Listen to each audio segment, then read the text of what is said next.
Diskaya aamin na sa likod ng master kung sino ang mastermind dito sa issue ng flood control. At eto, saldi ko tukoy na kung nasaan. Nako, yari na kayo dito. Mapalapit na ng palapit ang Senate hearing at painit na ng painit ang usapan mapatungkol dito sa mga flood control issue. Aba, malupit talaga, no? Oo, sadyang talagang alam mo, kapag ikaw ay isang congressman, talagang mapapasabi ka na ikaw ay pinagpala. Oo. Pinagpala ng lahat. Dahil alam niyo naman, syempre yung mga galawan diyan sa Congress, alam naman na natin na kung ano yung mga motibo nila diyan. Hindi naman lahat. Pero may mga iilan kasi.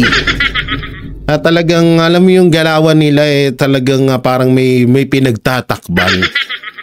Katulad na lang yan, hindi naman sila mini-mention ni Mayor Magalong pero putak sila ng putak na kesyo ganito, kesyo ganyan daw. So alam na agad kung ano yung motibo ng mga hinayu. Oo, ng mga hinayupak. Ganyan talaga alam niyo naman kapag hindi naman maglalaglagan yung mga yan. Maglalaglagan lang yan kapag dehado na. Katulad nga nito, 'di ba? May tawag dito, may nagturo na kung nasaan si Saldico. So ayun yung mga papanoorin natin ngayon, no? At syempre, bago natin ito simulan huwag niyo na lang din kalimutan na i-like, share, comment and subscribe ang itong video na to. At pakisama na ng join button at super thanks diyan. So dito nga may mga papanoorin tayo na interview dito kay dito tayo kay sino ba to? Si Congressman Libiste. Na kung saan papatungkol dito sa issue ng flood control at dito sa pagsuhol sa kanya ng 3.M na itinangkang isuhol kay Congressman Libiste. So ito po at ating panoorin. Ay pwede ding bigyan sa akin po ng 10% na SOP. At ito ay ginagawa talaga para sa mga congressman. At ngayon, hinihimay natin ang 2026 budget at ang ibang mga discussions na ito ay baka para sa mga darating na mga buwan pa. At ito po ay bago sa akin dahil ako'y bagong halal lang na congressman. Pero ang nangyari po ay say goodbye to switching prescriptions. This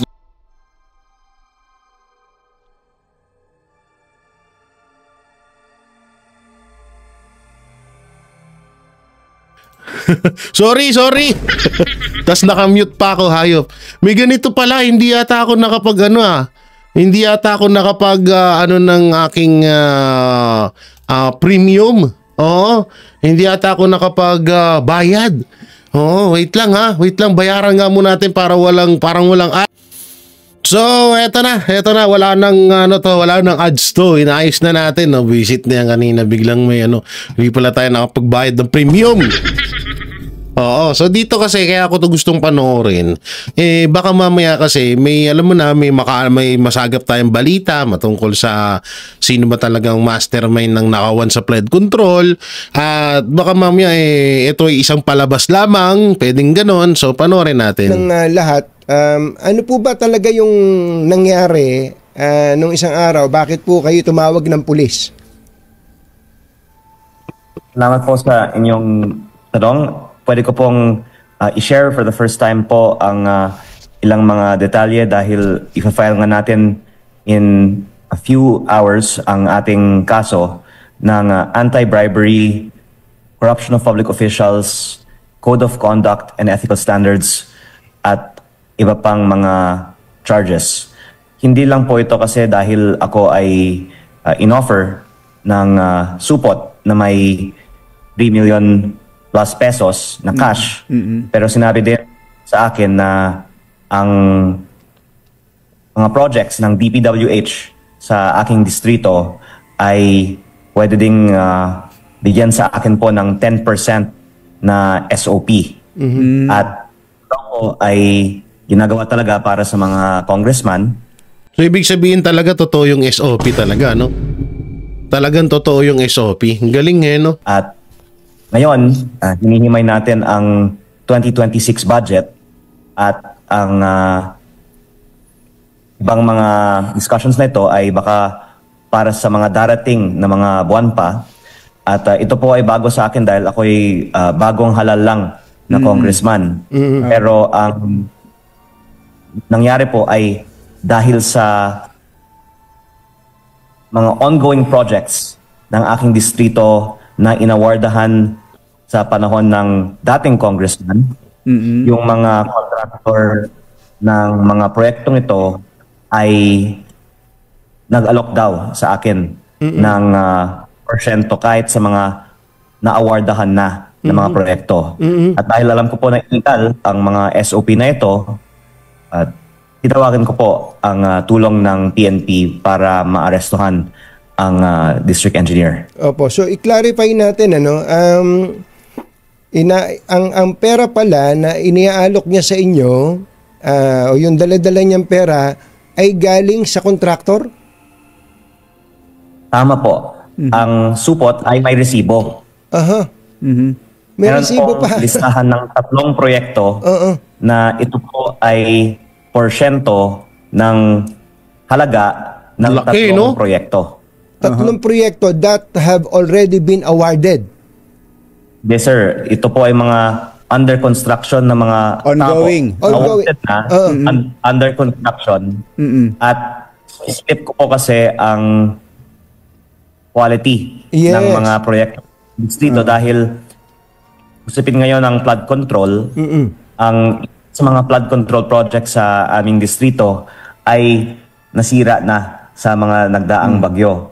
Kahapon lang po meron kaming tinesting na sheet pile na binaon sa Binambang River.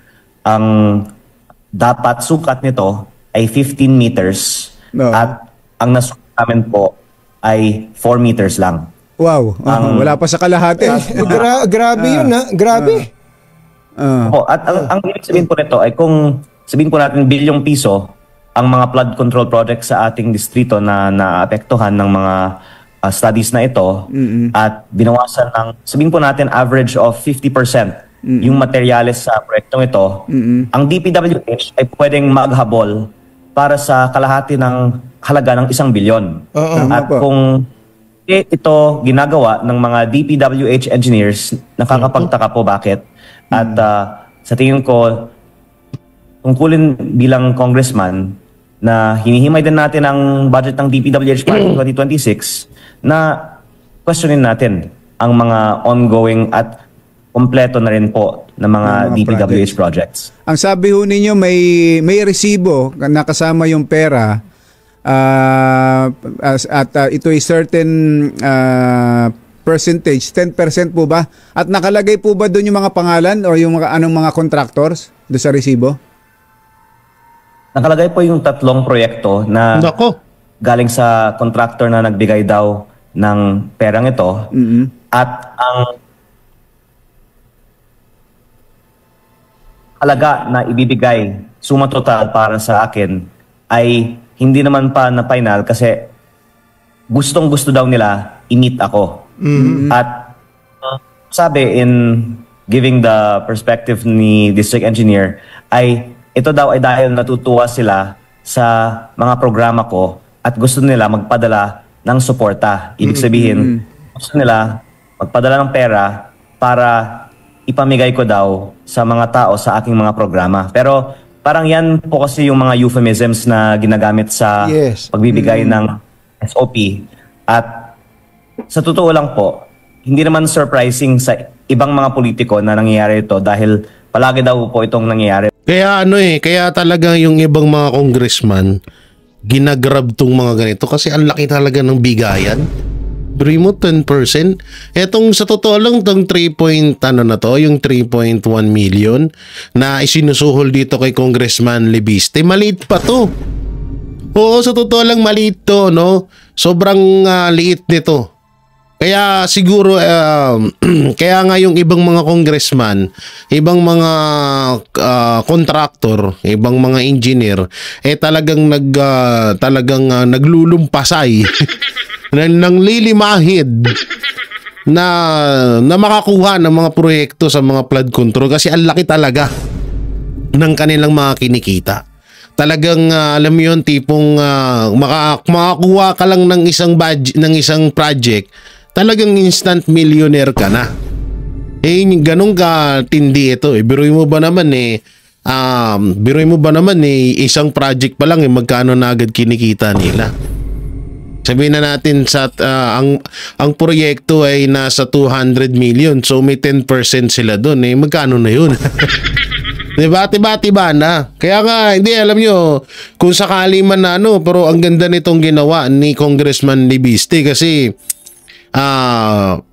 maano nito, dito natin matutunghayan kung sino yung ibang mga contractor dito. Ang masama pa dito, contractor pa ng baka yung kay Saldi ko pa. Yung sa Sunwest, naku po! O kaya yung contractor ng Alpha Omega, naku po! Yari na talaga. Pero ako'y bagong halal lang pong congressman, kaya hindi ako sanay dito at sinabi ko na ayaw ko naman pong pumasok sa kanyang practice. So, Kalakaran na daw. Ito pong tatlong projects ay isang contractor lang ang gumagawa. Opo. Pwede ko pong i-share na na-discuss namin po ang maraming mga proyekto sa aking distrito at pinangalanan po ang mga malalaking contractor at ang mga connection nila sa upo noon na congressman. At ang sabi po ay yung mga contractor na bigay na raw ng sabihin nating suporta sa ating congressman ay gustong magpadala sa akin din ng suporta ngayon. So yung more than 3 million po ay parang initial lang ng certain percent. Parang pa lang, panimula. Panimulang bayad or pa lang, pang kiliti pa lang. Pero yung pinaka grand prize ay hindi pa daw yan. Ganun. Pwede ko pong sabihin na sinabihan sa akin na may isa daw contractor na willing nang mag-withdraw ng 15 million pesos cash. Grabe! Pwede bigay daw sa akin sa kinabukasan kung sabihin ko lang. Basta gusto daw kasi nilang mag-meet. Itong 3.1 million po ay yung binigay lang sa district engineer para ibigay sa akin. Pero yung mga iba, pwedeng iset ni DE ng mga meeting.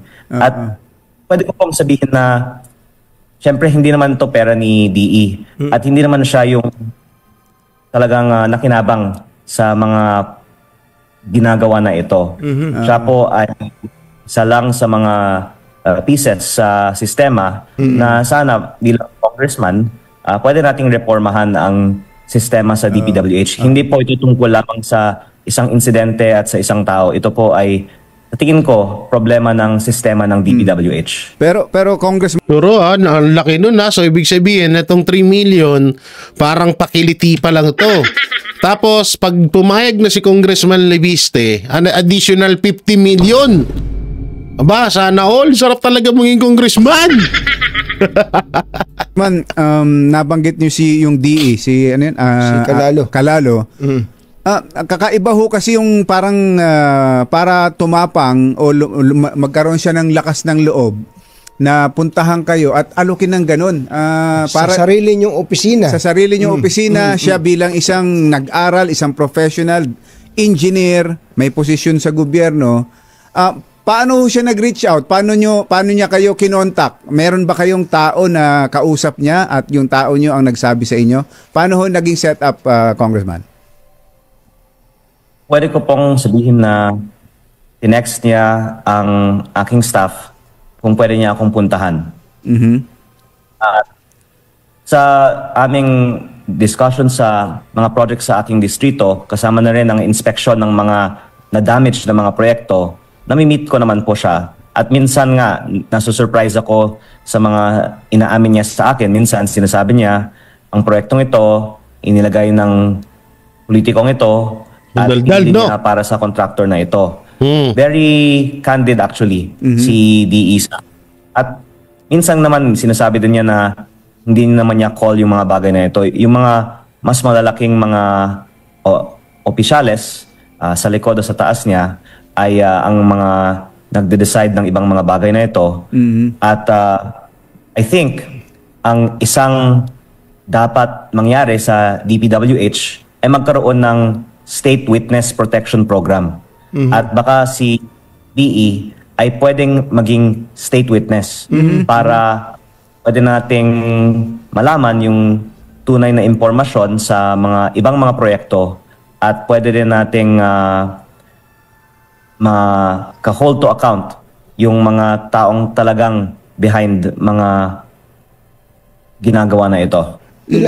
Ilang percent daw po yung binibigay sa dati, sabi ni DE, sa congressman? Ayaw ko pong i-quote si DE, pero pwede ko pong sabihin na lang in general na safe yung 10% sa budget ng isang distrito. At least in the first district of Batangas, ang distrito namin po ay may 3.6 billion na budget ngayong 2025. At laki. dahil na-awardahan na ang mga proyektong ito, ang sinabi sa akin na baka pwedeng makuha ngayon ay at least 5%.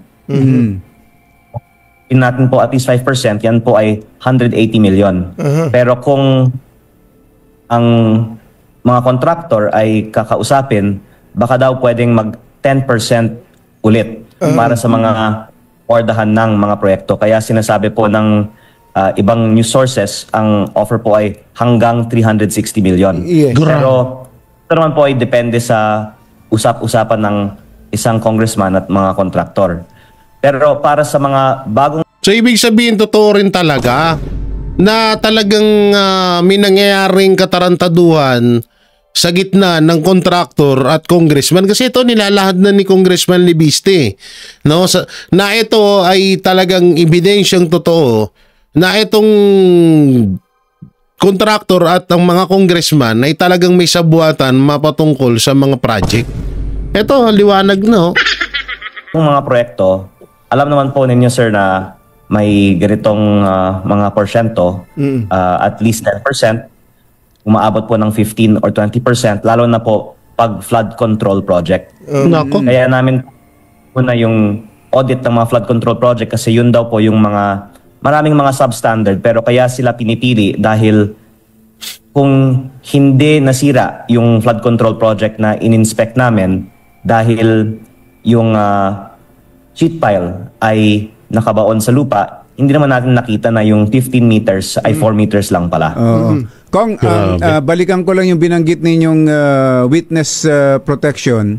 So sa pag-o-offer ninyo ngayon na kayo mismo magpa-file ng reklamo laban kay DE Calalo, tapos siya yung nahulihan, siya yung may dalang pera na personal na gustong ibigay sa inyo. Sa tingin niyo sa buong proseso na yun ng corruption, siya yung hindi siya most guilty, na pwede siyang mag-qualify as state witness? Correct po. Unang-una, hindi naman po siya yung source ng pera. Siya po ay binigyan lang ng pera na ibigay sa akin. At pangalawa, may mga mas malaking nakinabang sa mga proyektong ito.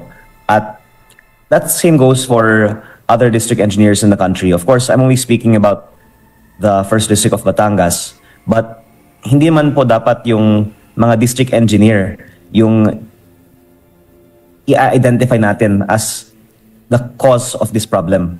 Siyempre po, ang mga ibang mga politiko ay sometimes alleged to be also enabling it. But I would say more so that the DPWH system is really the bigger problem, because ang sinasabi naman po kasi ng iba, kahit na ang isang congressman ay hindi corrupt, yung district office niya sa DPWH ay gagawa pa rin ng mga, sabihin na po natin, mga rigged biddings para mapili nila yung mga winning contractors at makahingi din ng mga kickback sa mga proyekto. Sabi nyo, kung nagkukwento na sa'yo dati, itong si D.E. Calalo, nagkukonfide sa'yo ng mga nangyayari.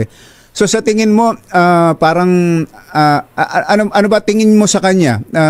Nagkukonfide siyang gano'n na parang ipinaparamdam sa'yo na napipilitan lang siya o talagang part siya nung sistema ng corruption? Parte yan, malamang. When I say na nagko-confide, friendly May ano yan, may ano talaga yung parte yan at kumikita siya dyan. Tanga na, DPWH engineer ka tapos utos-utusan ka na wala kang hindi ka nakikinabang. Nakikinabang yan. At parte siya dyan, posibleng hindi. guys si DE eh. At ang ibang mga colleagues niya sa DPWH can say na hindi naman siya sa account ng iba masamang tao.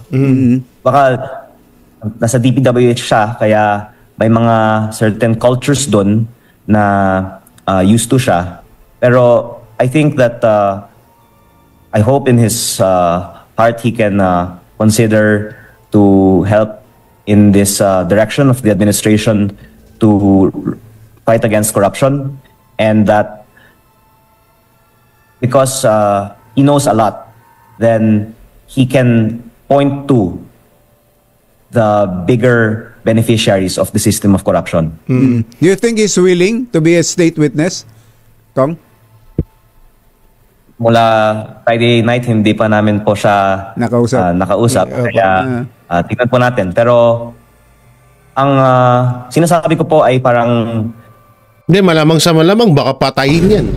Pero sa totoo lang, kapag hindi yan nakipagtulungan sa inyo, Congressman Lebiste, at yan ay pinalaya nyo, papatayin yan.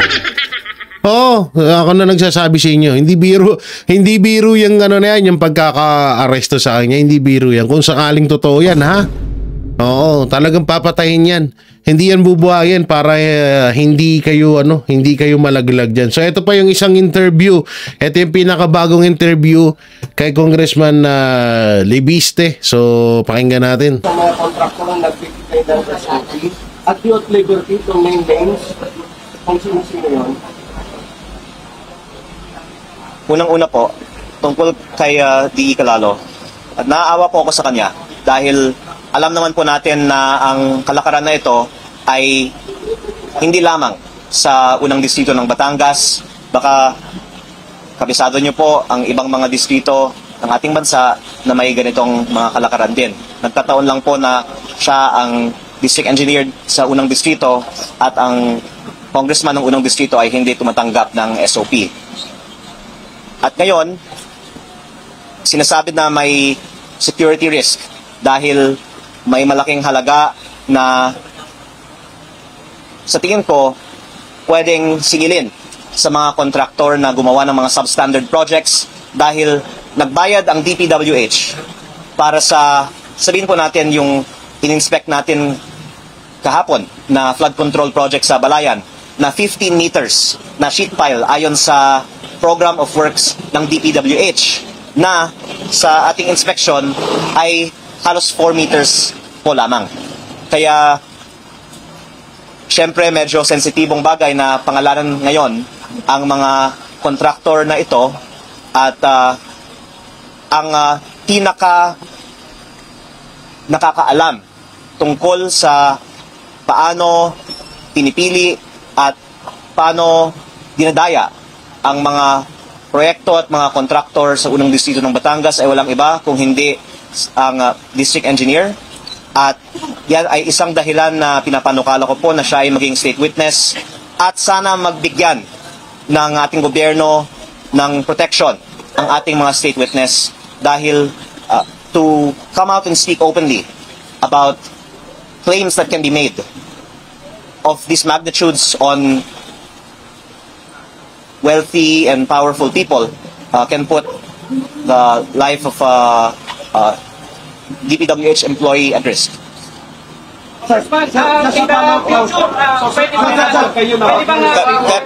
Pero nasa DPWH naman po ang impormasyon ng mga listahan ng mga kontraktor na gumagawa ng mga proyekto Yun. sa bawat distrito. At mababanggit ko din po na Kaya liwanag nasa DPWH naman po. Pero bakit ganun?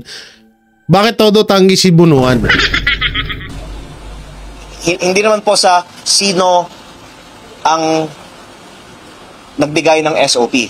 Dahil ang perception, hindi ko po ito ma-prove scientifically, pero ang perception po ay widespread ang kalakaran ng SOP.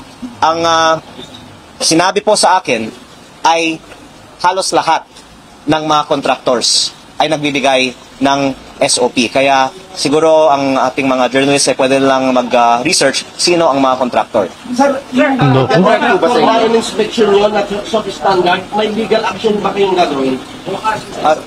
Ang DPWH ang dapat maningil sa mga contractor dahil pag may pinagawa ka na 15 meters at ang i-deliver ay 4 meters, dapat pong ibuo yung 15 meters. At kung ang isang engineer ay magsasign ng acceptance of work na 15 meters, ang actually 4 meters, yung liability also is on the engineer. Grabe, no? Tatanong kayo sa TRICOM. Ng inyong investigasyon, pwede nyo rin bang maipatawag at resource person yung pinalitan po ninyong congressman, sir? Nasa chair ng mga committee ng Kongreso po ang pagtawag ng mga resource persons. Sir, magsisimula na yung TRICOM na sa on-infrastructure. Are you willing to reveal yung experience ninyo dito sa district ninyo to right investigation? Of course, but I would say that this should not really come as a surprise that there is SOP in DPWH projects. I'm just stating it publicly now, but I think all of the reporters who are with us here have also heard the incidents of this elsewhere. And I hope that with the pronouncements of President BBM, there will be a marked decrease in corruption in DPWH projects. Pero ang personal kong pananaw ay dapat hindi lang puro investigasyon ang ating ginagawa. Ngayon, meron ng arrest. Pero kahit na, hindi naman yan magsusolusyon sa kasulukuyang 880 billion pesos proposed budget ng DPWH sa 2026. Dapat hindi lang tayo talk, dapat tayo mag-walk the talk. At kung napatunayan na widespread Parang robot lang siya magsalita, no? ang korupsyon sa DPWH, ang tanong bakit naman natin bibigyan ng 880 billion pesos pa ang ahensya at ang management na nag-oversee sa korupsyon na ito. Yun. Inalok niyo bang maging state witness? Congressman, inalok niyo ba si engineer na maging state witness, Engineer Calalo? Yes, as I stated in my statement just now, and as I can also confirm now, I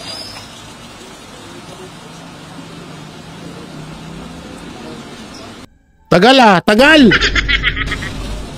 proposed to Engineer Calalo when we crossed paths in the office of the provincial prosecutor earlier that he turn state witness and help us uncover corruption in the DPWH system. Ano pong tugon niya? Sa ngayon po, siguro medyo overwhelmed lang si engineer sa maraming mga nangyayari kaya pinagdadasal ko na lang po na hindi man siya pa nakakapagsalita, magre-reflect po siya na sana ito po ay magiging isang public service din niya sa ating bansa. How important na maging state witness siya? I don't want to belittle the crimes that have been committed or alleged because of course there are laws that we must follow, but I'm just putting context also because the public is very interested now in ongoing investigations on DPWH employees that may mga mas guilty pa kaysa Malamang sa malamang baka involved dito yung unang congressman dyan. Sino ba unang congressman dyan? Saan sa sa distrito nito? Malamang sa malamang kasi ito bagong congressman lang to eh. No, bagong congressman lang to na na-elect At yung unang congressman, yun talaga yung nagpakasasa. Siguro nagpakasasa ng mga project kasi isipin niya na lang maigi. Kung etong bagong congressman na to sinusuhulan, what if pa dun sa una? Diba? What if pa dun sa una? Hindi ibig sabihin kung eto sinuhulan na mas bago lang na congressman, hindi pa nila kabisado, paano yung una? Grabe, hindi talaga, no?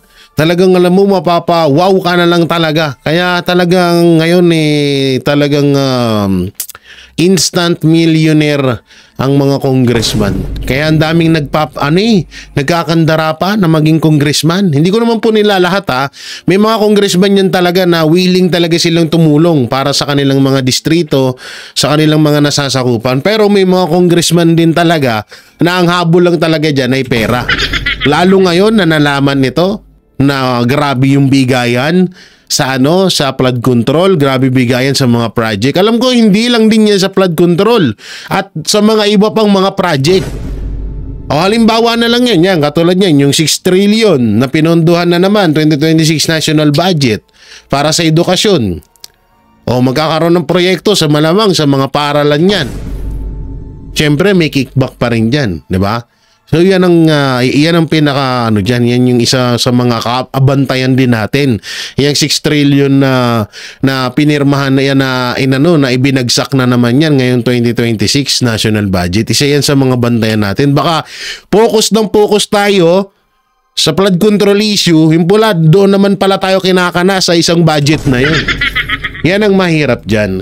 So dito meron pa dito, ito ba yun? Ito ba yung wait lang hanapin natin yon kanina. Saan yan?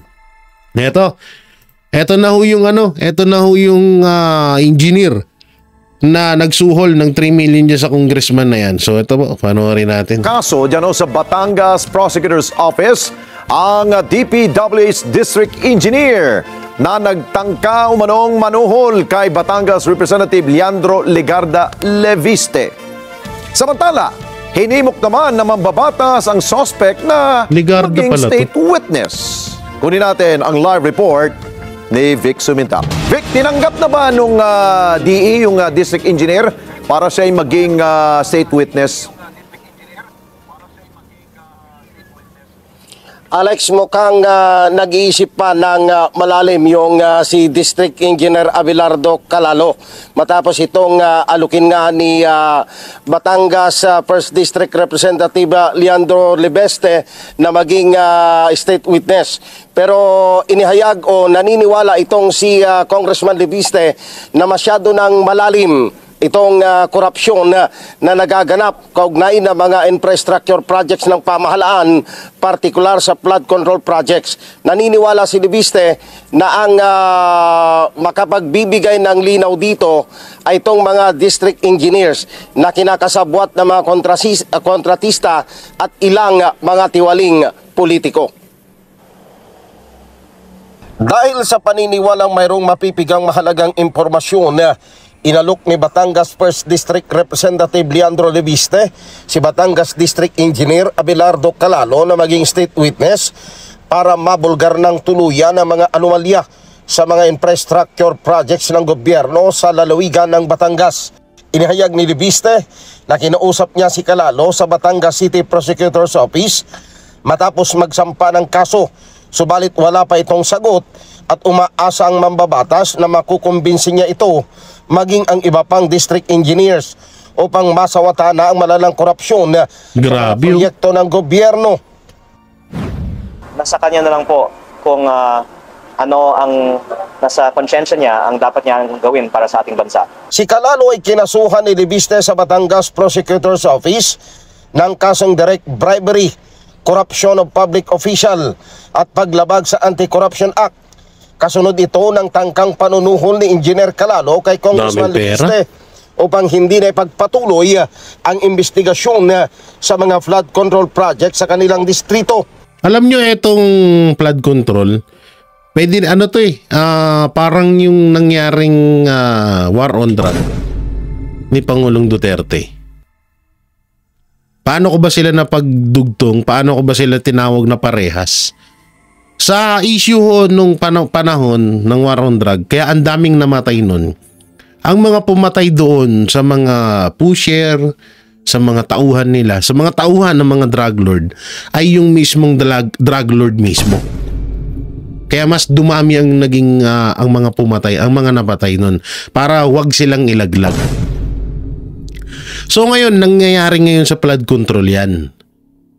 Inuunti-unti na ho nung mga, yan katulad yan, halimbawa, kung sakali man na sa Batangas ay ang pasimuno ng korupsyon dyan, congressman at etong engineer or contractor, ang gagawin nila, ilalaglag nila yung mga nasa baba. Sino yung nasa baba? Yun yung mga engineer or yung mga tauhan nila para hindi sila Ang masama nga nito, baka pati yung mga contractor na yan Baka pati yung mga contractor na yan, ng mga, kung may mga kasamahan sila ng mga congressman, malamang sa malamang may takutan na mga nangyayari dyan. O, katulad niyang mga congressman na yung mga kontraktor na ipapatawag dyan sa Senate hearing sa September 1. So medyo kinakabahan na yan, kaya medyo kinakalampag na nila yung mga kasamahan nila na, oy, umayos ka ha, wag mo kaming ibabagsak, damay pamilya mo dyan. Malamang may mga ganyan na nangyayari. Etong kay engineer na to, medyo medyo may pagka-set up na mangyayari dito. Parang inilaglag to mismo ng kanyang mas mataas sa kanya. No, kasi isipin niyo maigi parang katulad nung tinanong ni Katonying kanina, ang lakas naman ng loob na pinuntahan ka pa, bit yung pera, kinausap ka, 'di ba? Kung iisipin niyo maigi na talagang parang parang hindi mo man lang syempre sa totoo lang, kapag malakas kasi yung backer mo, talagang alam mo yun, parang kampante ka diba? So, kung halimbawa makulong ka, alam naman niya na may maglalabas at may mag-a-absuelto sa kanya. Malakas ang loob kasi nga may backer. So, yun dapat ang malaman dito ni Libiste. Maging consistent tayo sa mga sinabi ni Secretary Bonoan. Dapat po talagang much more than isang district engineer ang mahuli para sa mga aksyon na ito. Si Calalo ay nasa kustodiya ng Taal Batangas Municipal Police Station matapos maaresto sa isang entrapment operations gamit ang 3.1 million pesos na bribe money. Sinabi ni Police Colonel Eric Sibalu, Acting Director ng Batangas Provincial Police Office, na hiniling nila sa Prosecutor's Office ang formal na kustodiya kay Calalo. Pending yung motion natin para sa kustodiya sa pagpapagpapagpapag. So, all the lawyers spoke for result. Nauna rito dahil sa pagputok ng kontrobersiya sa mga manumalyang flood control projects ng gobyerno na ibinulgar mismo ni Pangulong Ferdinand Marcos Jr. sa kanyang huling State of the Nation Address o SONA. Nagsagawa ng personal na inspeksyon si Libiste sa mga flood control projects sa kanilang nasasakupan na distrito, kung saan natuklasan na marami sa mga ito ay substandard ang ginamit na materyales, kaya nasira kagad nitong nagdaang pananalasa ng Bagyo't Habagat. Partikular na tinukoy ni Libiste ang flood control projects sa Palico River, Binambang River at Pansipit River na pawang sakop ng unang distrito sa lalawigan ng Batangas. Ayon kay Libiste, halatang kinurakot ng mga tiwaling opisyal ng DPWH kasama ang mga contractors at politiko ang pondo ng mga flood control projects na naging substandard at ang iba ay tinuturing na ghost project. Hindi lang po dapat yung mga employees ng DPWH ang dapat nating hold to account. And I believe with the help of state witnesses, we can catch a bigger fish. Nagpahayag din ng kahandaan si Libiste na isiwalat sa alinmang investigating body na magsasagawa ng investigasyon sa mga manumalyang flood control projects ng pamahalaan. So ito na pala mga banateros, may bago na siyang interview. Ito kaka-upload lang. Bagong-bago, sariwang-sariwa. So pakinggan natin dito at baka may bago tayong makalap na impormasyon.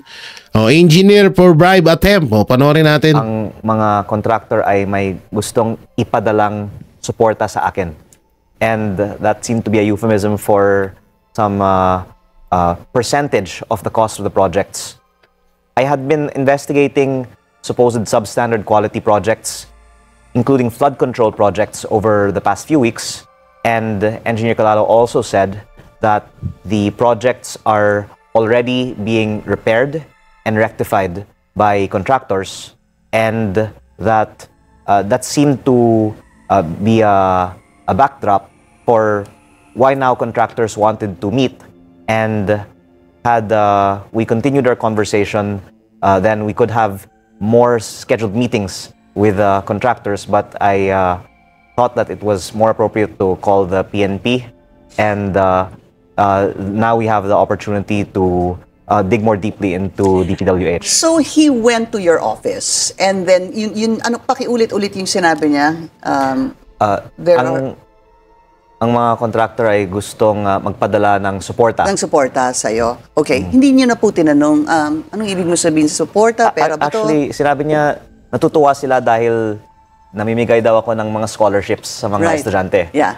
And of course, may mga euphemisms sa ating political context. So, it's not a surprise to most of your viewers that there is SOP in most DPWH projects. And of course, I'm a newly elected congressman, so I've not really experienced this firsthand myself before.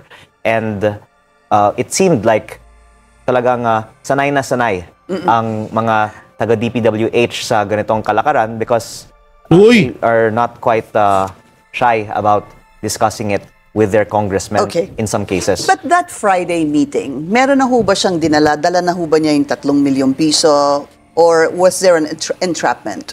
Meron siyang dalang isang bag kasamang resibo na ang 3.1 million pesos cash ay 3% ng 104 million pesos worth of projects ng isang contractor. So ito po ay ang contribution ng isang contractor. Sinabi din po niya, meron din isang contractor na ready nang mag-withdraw ng 15 million pesos cash. This is all Friday pa rin? Yes. So bakit ganito kalakas ang loob ng mga contractor niyan? Yan yung isa sa mga katanungan, ba't ang lakas ng loob nila?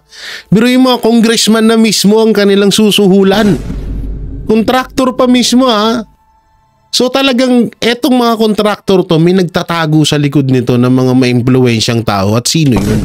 Yun dapat yung malaman natin dyan. Okay. And I don't want to vilify an individual because I think the problem is really the DPWH system, and we have to really try and solve the bigger problem for our country of we're gonna go there, sir. That scale. But in this particular instance, Engineer Calalo was saying there's 3.6 billion pesos of 2025 DPWH projects in the 1st District of Batangas. Magandang pakinggan natin to kasi diretsuhan mag-interview to si Vicky. And nakausap na niya ang karamihan ng mga kontraktor at willing na willing daw sila na magpadala sila ng suporta. Yun na yung suporta. Okay. When he was telling you this, how did you feel? Were you insulted? Were you shocked? Did you see this coming? I was uncomfortable because, of course, it is illegal to accept bribes. And the fact of DPWH kickbacks is not something that I have ever experienced firsthand because, again, it's my first term. But what I learned is that it's already factored in to the cost of the projects. And Engineer Calalo even explained to me how they don't have genuine biddings in the 1st District DPWH office. They have bidders. Lupit, no? And so ibig sabihin, hindi pala talaga totoo yun. The congressman can somehow choose who is the winning bidder, and that bidder gives an SOP. Nung Friday din ho ba yung nangyari yung nandun po yung pera? Was the money there? Yes. It all happened that Friday? He had a green eco bag, and the PNP saw him holding it with a piece of paper that had the list of 3 projects. So, kailan po nangyari yung hinuli siya? Also that Friday Yes. when he met you. So what happened? Somewhere in the midst of the meeting, you called the PNP. Nagtawag po kayo? Yes, I texted someone to call the PNP I see. when I was meeting with Engineer Calalo. And again, I personally feel bad for Engineer Calalo because he's not the most guilty person, whether in the DPWH projects of the 1st District or in the whole DPWH. But it just happens that there's a congressman who doesn't tolerate this kind of thing, but that I propose that he be a state witness. Yeah. Because maybe he can help us find out who is behind the substandard DPWH projects in the 1st District and how DPWH procurement in the whole country is rigged at the expense of taxpayers. So, did he... Matapang tutoy. Hindi naman sa pag-ano, pero medyo mabigat-bigat ang mga babanggain mo ngayon. Kaya humanda ka dapat dyan. actually really show you the money? Pinakita ho ba niya, inilatag ho ba niya sa mesa niyo o pinakita lang yung eco bag? Hindi ko na tinignan yung naman ng eco bag. When He just said, ito yung tulong. Ganun ba? Not at the start of the meeting, but at the end of the meeting, he got the eco bag, and I would also note that, again, that's just what he happened to have, but he also said that there was a contractor that had a large number of projects that was already willing to withdraw 15M. Right. The next day, yun ang sabi niya, di ba? There's a contractor that's willing to even withdraw 15 million pesos for you tomorrow. Yes, because this particular contractor has a lot of projects, and I think even that would represent a fraction of the total consideration that Engineer Calalo had implied could be achieved. Because at 3.6 billion of District 1 projects, there would be, let's say, 5% that he said he could raise. Yeah. And he said he's already talking to these contractors and that we just needed to schedule the meetings. But of course, I thought that we have to take action now. But the interesting thing about this is that these are contracts that were already awarded. So the public might think, okay, you do it at the time of award. But I think it speaks to the fact that, number one, contractors don't want someone auditing their projects, so they're willing to pay extra to stop an audit. And number two, that there's a lot of fat in DPWH project costs, which is something that I think should also be looked into by Congress.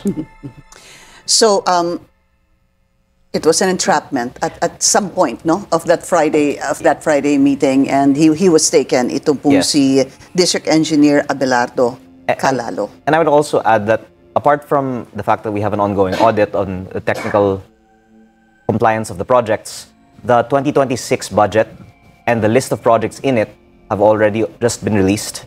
And of course, that is the main time that congressmen This is something you should work really look into with their district engineers. Yeah, I know that you're a little you want to really look into this 2026 budget because there's about 850 billion. Tama ho ba? Including Laki. 250 billion in flood control. Would the numbers be That's accurate? right. I think it's over 880 for the total budget and 250 plus for Bro, 880 million? A billion? Yeah.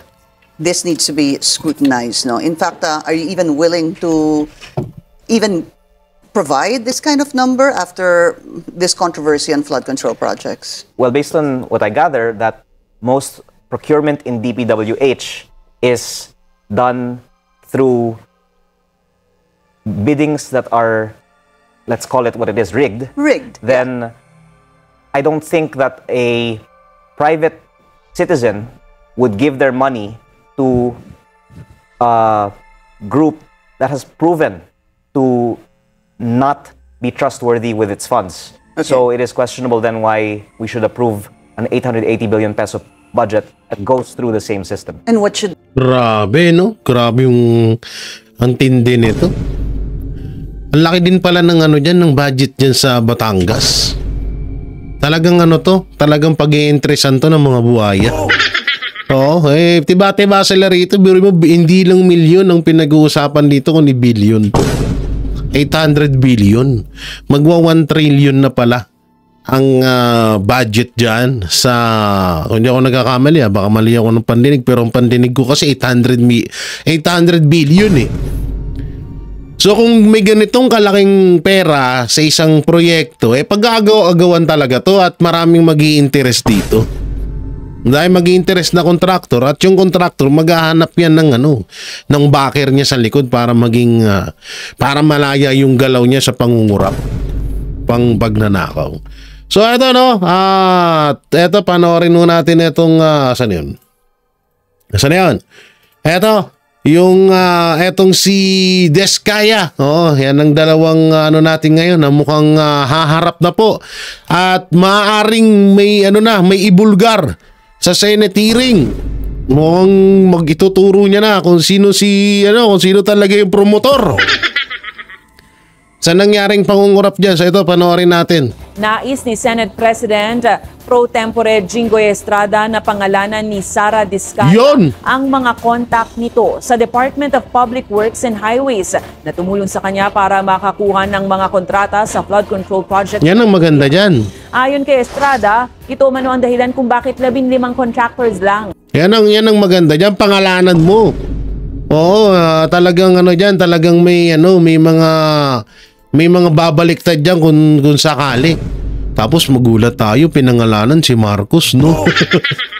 Ang po talaga dito si Mary Grace Piatos.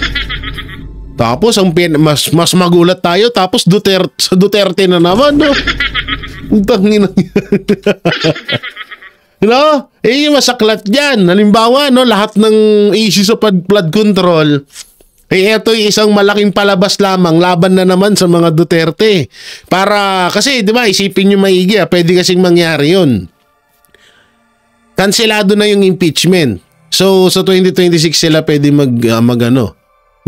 magsampa ulit ng impeachment kay Vice President Sara Duterte. Ito, pwede rin nila itong gawin or gamitin para ito yung kasi yung confidential fund medyo hindi umubra eh. So dito malaking pera ang involved para mas ma-impeach talaga si Vice President Sara Duterte. Magulat tayo, no? Biglang nagsalita itong mga contractor. Tapos itinuro si Vice President Sara Duterte, paktay tayo dyan. Ito man ang dahilan kung bakit 15 contractors lang ang may hawak ng malaking bahagdan sa mga flood control projects sa bansa. Kasama rin sa suspetsya niya na ang Commission on Audit na may koneksyon sa illegal na transaksyon. Nais rin ng mambabatas na ang DPWH kasabay ng COA ay humarap rin sa Senate Blue Ribbon Committee para sa isang investigasyon. Nakatakda naman ang pagbabalik ng pagdinig sa September 1 kung saan inaasahan ni Senator Estrada ang mga opisyal ng DPWH at mga contractor na hindi dumalo ay magpapakita na. At yung eto. Well, first of all, I will ask her, sino ba ang contact mo dyan sa DPWH? How can we garner a lot of contacts there? Eto, no? Andito nga yan, yung balita na yan na sasampahan ng kaso. Or eto, Escudero, aarestuin ng DCCPOT. Oo, panoorin natin to, ha? Etong pahayag ni Senator Chis Escudero, ang mga hindi sisipot ay aarestuhin na. Aresto po ng Senado ang mga kontratista ng mga maanumalyang flood control project kapag hindi po sumipot sa kanilang pagdinig. Ilang senador naman po ang kumpinsidong malawak ang sindikato sa mga flood control project at posibleng umunong nagsasabuatan ito pong mga kontratista at ilang kongresista sa pagkuha ng mga proyekto sa gobyerno. Mian Corvera sa balitang niya. Yan na.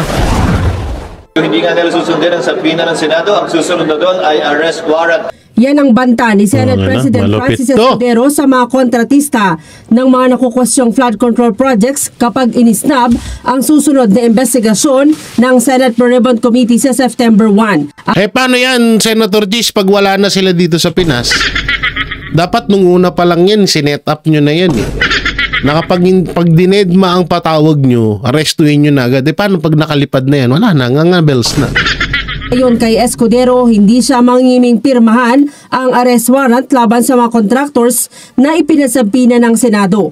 Alinsunod niya sa rules ng Senado, maaring ipaaresto ang mga ipinatawag na resource person na tatangging sumipot sa mga investigasyon. Kinakailangan bigyang linaw nila itong bagay na ito at kung hindi nga nila susundin ang salpina ng Senado, ang susunod na doon ay arrest warrant na hindi ako mag-aatubiling pirmahan kung hindi sila pupunta at magpapakita dito sa patawag ng Senado. Proseso ng Senado ay susundan at susunurin namin sino man ang nababanggit doon. So salpina ito na sana galangin nila kasi nakalagay naman doon under pain or penalty of law. At ayos to. Sa kanila para dumalo sa hearing kung sila yung hindi susunod. Sabi ni Escudero, kailangan imbestigahan at parusahan ang mga kontratista at iba pang nasa likod ng palpak na ghost projects. Sa ngayon, 10 kontratista nang ipinasabina ng Senado para paharapin sa investigasyon. Naniniwala naman si Senator Amy Marcos na may malaking tao na nasa likod ng panunuhol ng isang district engineer kay Batangas 1st District Representative Leandro Leviste. Posible rin umanong may nangyayaring sabwatan sa pagitan ng mga kontratista at mga kongresista para makakuha ng mga proyekto sa gobyerno. Bulok talaga yung sistema ni Bonjing. Bulok talaga yung sistemang ginagawa. Hoy, Bonjing! Sino si Bonjing? Hindi lamang yung flood control, mas malala pa nga yung iba eh. Yung supply contracts para dyan sa road, yung mga road barrier, yung mga cat's eyes, yung dating mga netting, yung mga solar, street light, mas malala pa nga yung mga contract dyan.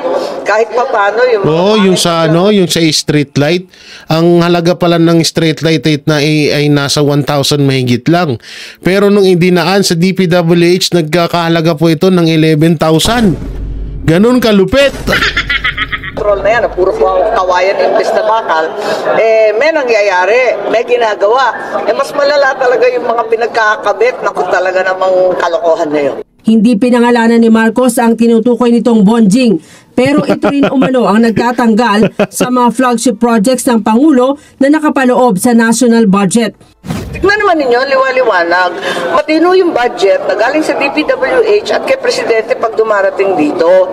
Pag SONA, bibigay sa amin yung kopya ng malaking libro ng NEP. Yung budget ng Pangulo yan at yan ang nanggagaling sa DPWH mismo na talagang inocular nila. Pag yung GAA na yan, naging GAB na, masisindak na lang kami dito sa Senado. Yung mga flagship project ng Presidente, tanggal na, ilalagay sa unprogram. Nang tanungin kung sino si Bonjing, ito ang sagot ni Marcos. Sino? Sino si Bonjing? Sino? Just to be sure, yung Bonjing na nire-refer niyo po si Speaker Martin Romualdez. Wala namang sinasabi ka, nagsabi nun eh. Pabitin ka pa, ha? Maraming Bonjing doon. Sabta ng daming baby Bonjing. Pag sinita mo, nag-iiyakan. Kumbinsido naman si Senator Raffy Tulfo na malawak ang sindikato sa likod ng mga flood control projects kaya dapat maipatawag ang mga opisyal na posible ring kasabwat sa gobyerno. Nakakabahalaan niya na pati ilang kongresista tinatangka na ring suhulan para manahimik. Dapat makasuhan siya dahil nag-iimbestiga, iniimbestigahan sila sa kanilang kalokohan and then manunuhol sila. Yan naman talagang gawain ng mga karamihan sa mga lolo, karamihan sa mga kawatan. So, para makaiwas sila doon sa kaso at kahiyan, nagpa-bribe sila. Ipaubay naman ng mga senador sa chairman ng Blue Ribbon Committee na si Senator Rodante Marcoleta kung iimbitahan si Congressman Leviste. Ay, maganda yan. Dahil naman ni ako Bicol Party List Representative Alfredo Garbin na dahil nadadawit ang ilang kongresista sa issue, mas mabuting independent body at hindi ang Kamara ang mag-imbestiga. Maraming nadadawit. Ako Bicol, masakit yan sa tenga. The House members that how can we investigate ourselves if some of our members are alluded to and they said regularities. So, and I also adopt that an independent body should be constituted to investigate this. So yun, no, abangan natin itong etong mangyayaring investigasyon dito sa September 1. Oo, at mukhang iimbitahan si Congressman Leviste. At sino nga ba sa tingin nyo, sino kaya ang mga panibagong lalabas ng mga pangalan dito sa hearing na to sa darating na September 1? Sino ang mga hindi sisipot? at sino ang mga ituturo, lalong-lalo na po ito kaabang-abang itong panayam or magiging panayam ni Disgaya. At eto, si Saldico, asan na nga ba? Yan ang isa sa mga katanungan ho ngayon ng mga Pilipino, kung asan na nga ho ba si Saldico.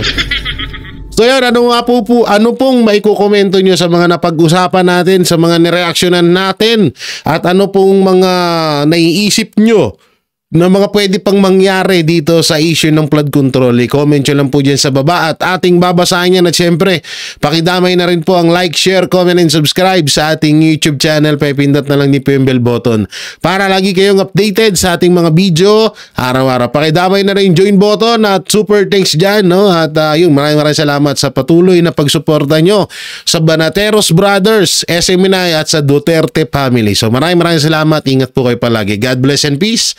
And bye-bye. Yan ang Banateros, walang inuurungan. Pag tama palakpakan, pag mali ay babanatan. Yan ang Banateros, boses ng ordinaryong Pilipino. Banateros ay walang makakaawan, walang inuurungan. Banateros ay tinutulungan.